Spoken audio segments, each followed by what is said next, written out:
Bruce asked that I read from Matthew 7, verses 1 through 6, judging others. Do not judge, so that you may not be judged.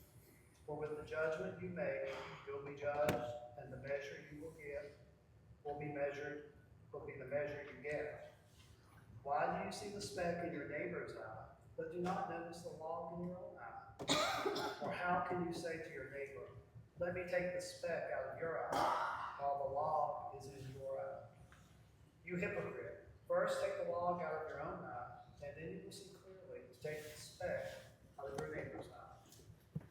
Do not give what is holy to dogs, and do not throw your pearls before swine, for they will trample them underfoot, turn, and maul you.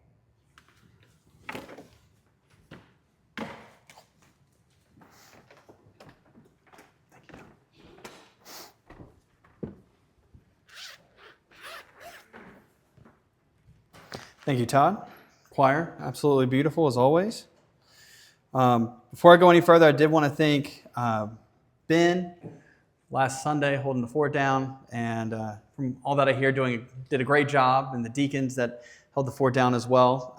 For me as pastor, that's the moments that I celebrate and rejoice in, because as I've told you multiple times, in my heart is the church cannot center on me. And so I want us as a church to be able to center on Jesus, and all of our gifts be used in different ways. And so when I can step back and not have to worry for a week of what's going to happen or anything like that, and know that the deacons have it, our leaders have it. And so thank you all. And thank you, Don, for teaching on Wednesday night.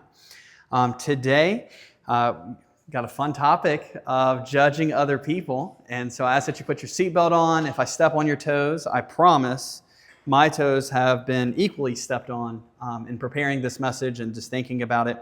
And so Jesus is going to challenge us, and he's going to kind of go into two different veins. He's going to kind of use the same wording. I'm going to use different wording for us to be able to kind of differentiate what he's getting at. And so he's going to start off and he's going to say, do not judge. But then he doesn't call us not just to not judge. He actually does call us to evaluate other people. And so I'm going to call it evaluation and judging. So there's two veins. Jesus is going to say, do not judge, but he is going to call you to evaluate other people. And you'll see that with the log and the eye and everything like that. And so I'm going to spend a lot of time in judgment, because I think that's where our heart goes a lot. It's easy for us to judge other people. And we get caught up in that storm of not being able to figure out what's right and wrong, and us to look down at other people. One of my favorite movies when I was growing up, I've been using a lot of movies recently, but this is just where I am in life, is using movies, was The Mummy. Now, I'm not talking about the lame Tom Cruise Mummy. I'm talking about the original one with Brendan Fraser. Love Brendan Fraser in that. And so in it, the mummy kind of resurrects, and he's the big bad guy. And he gets Brendan Fraser's the girl that he's in love with, and so he's got him, and the mummy's taking her somewhere, and so Brendan Fraser gets in this biplane and is flying, and as they're flying, the mummy turns over and he sees them coming, and he causes this big sandstorm to kick up, and he sends it their way. And as the sandstorm starts to engulf them, you see in the biplane the engine struggling because it's got sand all around it. It's engulfing sand. And so the engine's struggling. At one point, the plane's this way. And then another point, the plane's this way. Another point in the scene, they're upside down. And so they can't make tells of what's up and what's down because the sand has just engulfed them and is all around them. And I share that because as we start to get into judging others, we easily fall into that storm and get ourselves engulfed where we can't tell what is right and what is wrong. We get caught up in this storm where we're all too easily judging the people around us, and we feel like maybe we're doing the right thing, maybe we're in the right place, but Jesus is going to call us out and say, no, you're in the wrong. You can't figure out what's right, what's up, and what's down. And so the way that I would explain judging to you is when we went on vacation, the kids love as we're in the pool or we're in the ocean. There's times where I will get on my knees, and I'm about their height when I'm on my knees. And so they love to come and push Dad down. They get on my shoulders and they push down. And when they push down, they go up, right? And so they're in the water, grab on my shoulders, and they push down. And as I go down, they go up. When we judge other people, we are doing that. We will easily push the people down around us to make ourselves feel better. For Jesus, when you judge others, it is a selfish act that you look down and you say, well, you need help and you need help. I don't need help like you do. I'm not like that person. And so we push others down to make ourselves feel better. And that's what Jesus is pushing back against. Look at Matthew 7, 1-2. It says, do not judge, or you too will be judged. For in the same way that you judge others, you will be judged. And with the measure that you use, it will be measured to you. So to judge someone is when we're sitting there and we'll take a sliver of their life, a sliver of their action, we evaluate it, and we come to a conclusion, and as we're making this, we add in contempt towards them. And at the end of that, you've got judgment. And so what Jesus is doing is he's saying, be careful, do not judge the people around you. He's not calling you not to evaluate them, but he's calling you not to judge them where you are filling your heart with contempt towards the person in front of you to make yourself feel better. Where we can say, man, I've got my life together, or we'll sit and we'll read scripture, or we'll listen to a sermon, and we're like, man, so-and-so really needs this. And all the while, we're pushing them down to make ourselves feel better. That we've got our life all together, unlike the people around us. And what quickly begins to happen is you get engulfed into that sandstorm, and instead of your life reflecting Christ, instead of your life being filled with love and being a peacemaker and being filled with grace and joy and faithfulness to the people around you, you begin to easily get filled with contempt and anger and frustration at the people around you. And so no longer are you representing Christ, you're now representing yourself and your kingdom. So Jesus is pushing back because judgment is what happens in our heart.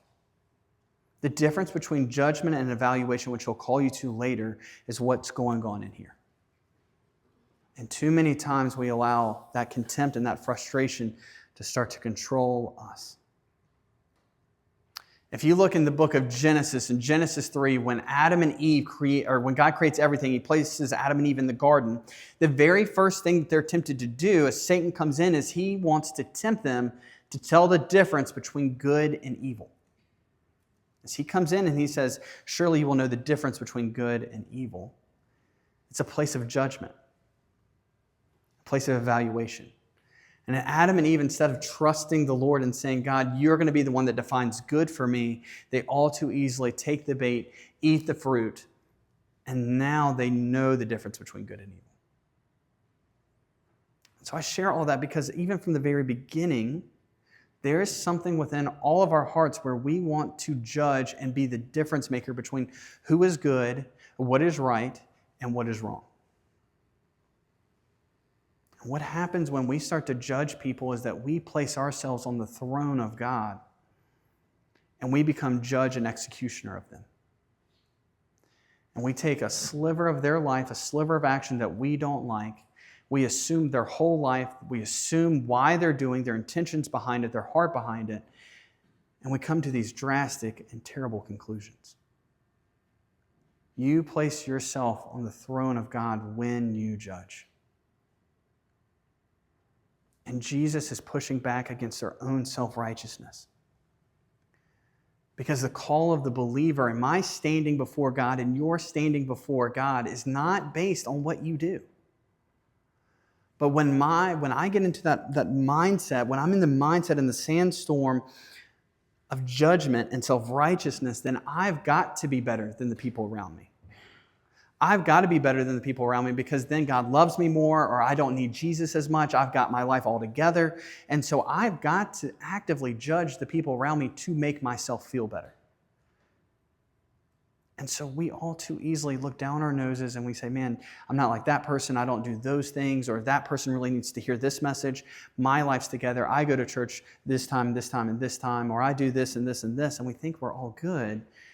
And we're only measuring sticks to the people around us.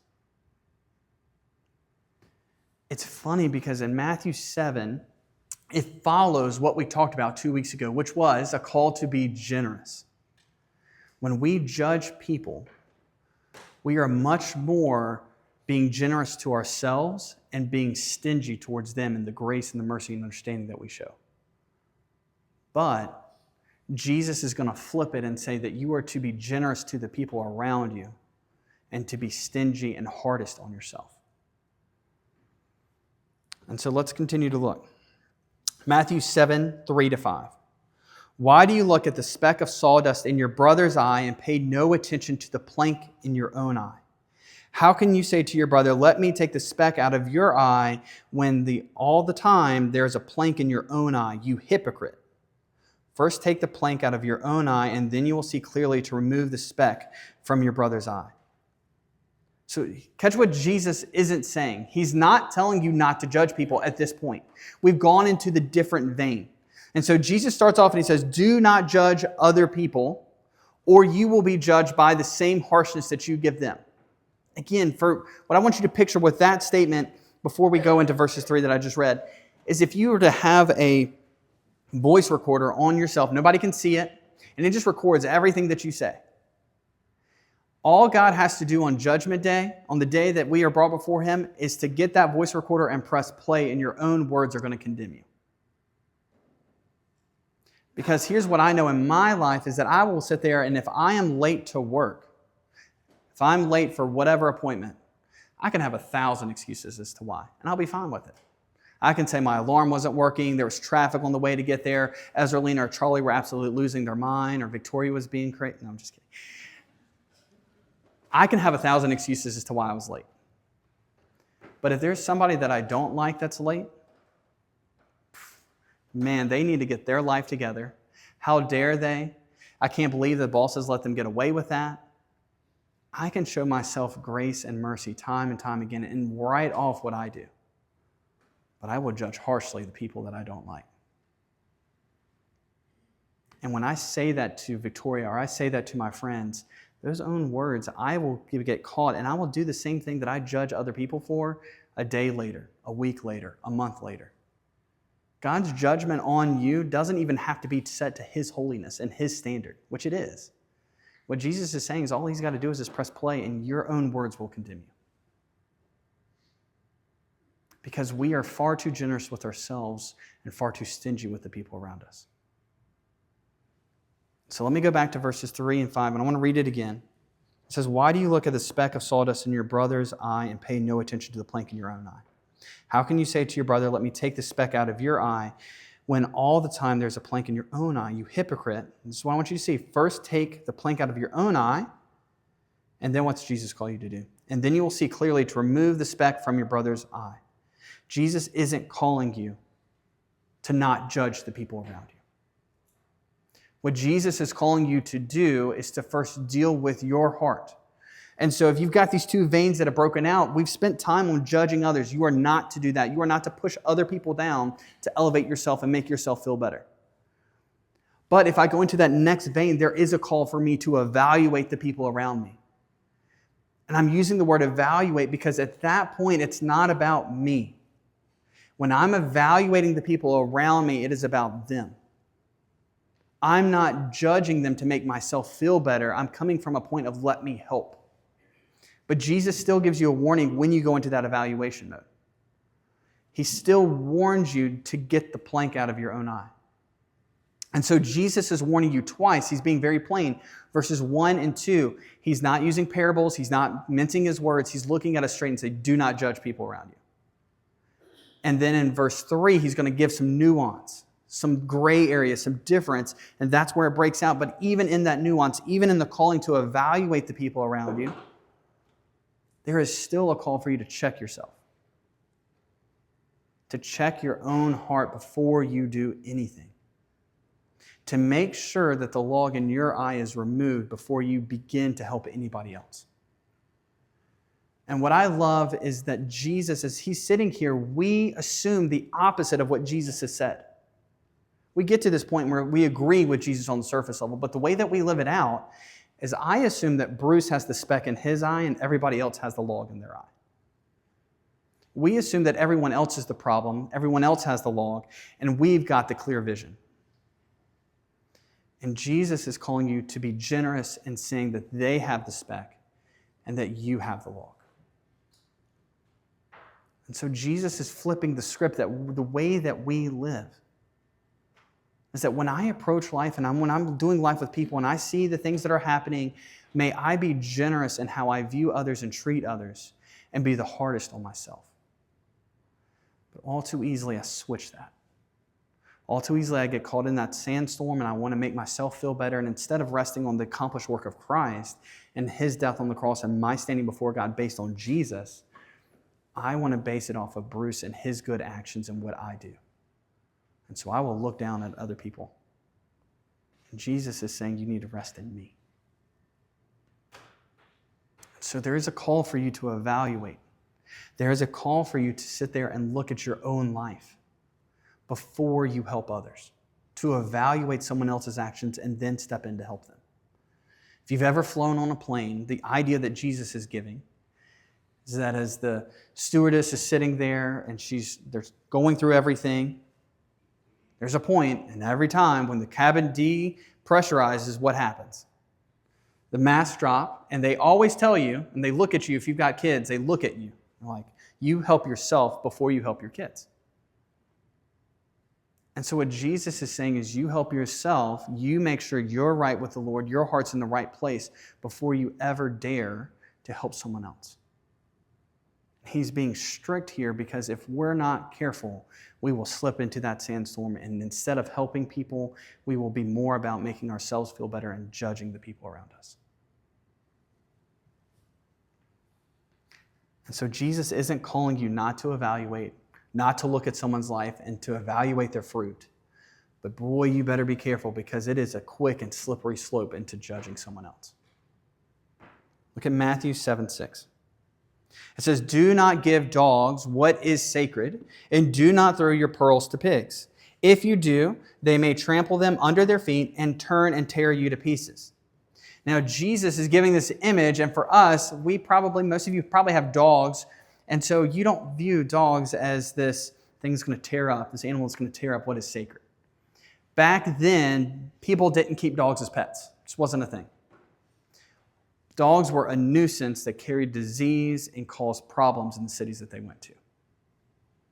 And so Jesus is saying, as he's putting all of this together, you're sitting there and you're about halfway through the Sermon on the Mount. And if you're sitting there and you're listening to Jesus and you're starting to agree with Jesus, what's going to happen is you're going to start to get excited and say, yes, let me start to change the world around me. Let me start helping. Let me start being able to share the gospel with other people. And so Jesus is giving you a warning as he's talking about don't judge others, be careful in how you evaluate others. And then as you step in to help, man, you got to be careful as you get ready to go in and help someone else because if they are not in the right spot, if you choose the wrong time to talk to them, if you handle it in the wrong way, they will not appreciate what you're doing.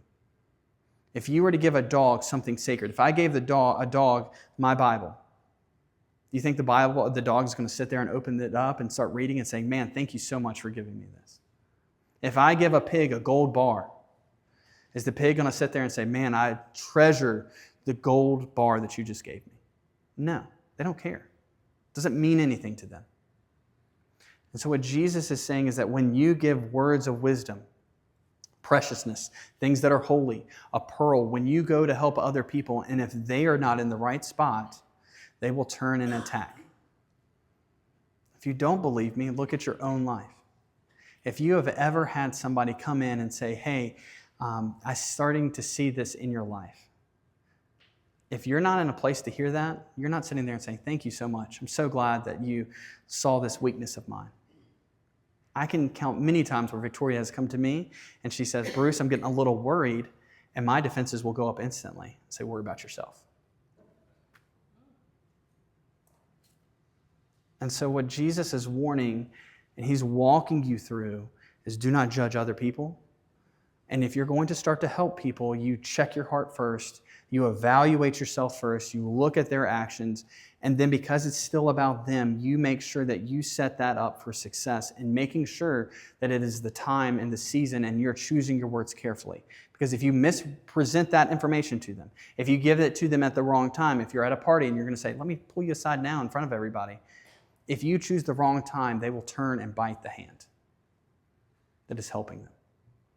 They will not appreciate the words that you are giving. If you don't believe me, Proverbs 27:6. Wounds from a friend can be trusted, but an enemy multiplies kisses. Let's read that again. Wounds from a friend can be trusted, but an enemy multiplies kisses. In my life, I have blind spots. There are times where I think that I'm doing great and I'm following Jesus and I'm in love with Jesus and I feel like I'm doing well. And Victoria or my close friends will say, hey, Bruce, we start to see this weed that's growing in your life. There is something that's happening in your heart and it's changing you. And I'm blind to it. I need people in my life that love me enough to be honest with me. To say, Bruce, this is a concern of ours. And so just like a doctor that's going in to remove cancer, he has to create a wound to bring healing. He has to cut you open to go in and remove it. When there is the cancer of sin and self-righteousness or whatever is happening in my heart, it's going to create a wound. I'm not going to like it. I'm not going to enjoy it. It's not going to be the best thing that's ever happened to me. But I need it to find healing and to grow closer to Christ. And so Jesus in Matthew 7:6 is saying, be careful when you do that. If you do it at the wrong time, if your heart's in the wrong place and you're more concerned about yourself than the person that you're talking to, then it's going to go wrong. And they're not going to appreciate. You're going to give a pearl and they're not going to understand what you're saying. And so do you see the shift as Jesus starts in verse 1 about me, me, me? I'm judging to make myself feel better. And then by the time that he gets to verse 6, there's a complete change where I'm much more concerned with the people around me. And so as we wrap up, my encouragement for you, the thing that Jesus is telling you, is that you are to be generous with everyone else and be hardest on yourself. And I beg you, because when we get into the sandstorm of judging people, we assume that. That is a dangerous assumption to make. I assume that I'm in the right. I assume that my heart's in the right place. And Jesus is saying, evaluate, look at your heart. Evaluate, look at your heart. Be hardest on yourself and your intentions and why you're doing things, and always be generous to the people around you. That goes for everything that's happened in this past week. That goes for the people that we go to work with, our friends, our family. We are to be generous to everyone around us. And instead of assuming the worst, may we assume the best. Now, you might be asking a question of how do we do that? And there's a story in Luke 5 where Jesus is calling Peter. And as Jesus is sitting there and he goes to the shore, Peter has been fishing all night. And Peter has caught 0 fish. Peter's a skilled fisherman, grew up fishing. He knows what he's doing. And so Jesus is going to meet Peter where he is. He comes up and he says, hey, cast that net one more time. And Peter, you can tell he's like not really happy and thrilled that Jesus is asking him to do this. And he says, fine, master. You say so, you're asking me to, I will. And he casts it out, and then he gets the biggest haul, the most fish that he's ever caught. He knows that this is a miracle. And at that, look at Luke 5:8. It says, when Simon Peter saw this, he fell at Jesus' knees and said, go away from me, Lord, I am a sinful man. When Peter realized who Jesus was and saw Jesus for who he is, Peter's response is to fall down and worship and realize his own sinfulness, his own depth of evil and darkness within his own heart, his own need for God. And so if we're going to be a people that do not judge, and we're going to be generous in the way that we treat the people around us, in the way that we view them, and we assume the best about them, then you've got to keep your eyes set on Jesus. I get into a judgment heart when my eyes are not set on Jesus and my heart starts to see the people around me. But when my heart is set on Christ, I realize my own need for him. When Peter saw Jesus for who he is, he fell down instantly and said, I am a sinful man. I need you. And so if we're going to overcome judgment and not get caught up in that sandstorm, the call for each of us is to look at Jesus and keep our eyes set on him. And when you're in a relationship with him, and when you're talking with him, and when you're spending time with him, that is when you realize your own need. And if I need Jesus desperately, not where I'm sprinkling in Jesus, not where I've just got Jesus on Sundays and on Wednesday nights, but Jesus has to be there for every part of my life. If I'm in desperate need of him, then how could I ever judge someone else? That's my encouragement for you. Not like a happy, feel-good message. But it is something that's near to me. Because I have seen time and time again where judgment ruins good things. And where judgment can tear apart unity within a church. Judgment can halt what God is doing. If we keep our eyes set on him, then we're good. And that's my encouragement for you. And so this week, again, I encourage you, be hard on yourself, be generous towards other people, and then keep your eyes set on him. Let me pray for us, and then we're going to go into our time of communion, and I'll explain from there. Let me pray. God, we come to you, and Lord, I know that I judge people all too often. And I'm sure that many people here judge those around them. And Lord, instead of coming to them with love and grace and seeing them as you see them, it is easy for us to be filled with contempt. And so, Lord, help us to keep our eyes set on you, our relationship with you in focus, and that we would rest in what you have accomplished. God, I pray for everyone here, that instead of our lives being filled with judgment and frustration and contempt, may be filled with love for our neighbor, that we may be generous towards them. And God, that's only going to come from you and you working in our heart. So God, we look to you now and we pray that you would work this miracle in each of our hearts. God, that we would not judge, but that we would be loving and help the people around us. That we would be more about them and generous towards them than to ourselves. And I ask these things in your name. Amen.